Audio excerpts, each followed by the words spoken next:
The slaughter of civilians, notably in Syria, and a weak international response.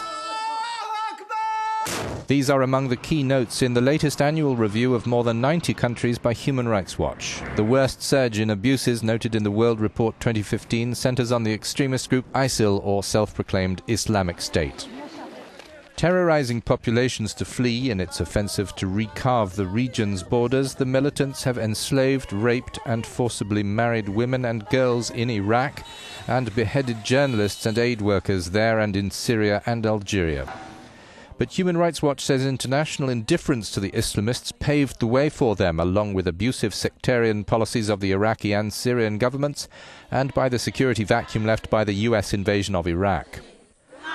Similar dynamics of indifference to violence are reported in Nigeria. The militant Islamist group Boko Haram attacks civilians as well as Nigeria's security forces. The army has often responded by committing crimes against the population, rounding up men and boys by the hundreds, whom they accuse of supporting Boko Haram.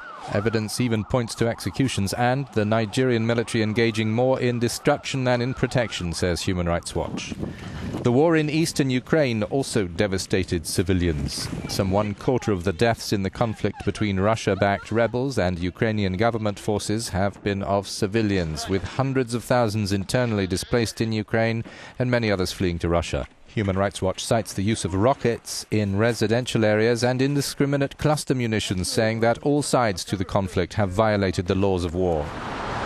It warns that governments globally are making a grave mistake in ignoring human rights abuses, undermining an effective moral guide. Violating rights can trigger serious security challenges or make existing ones worse.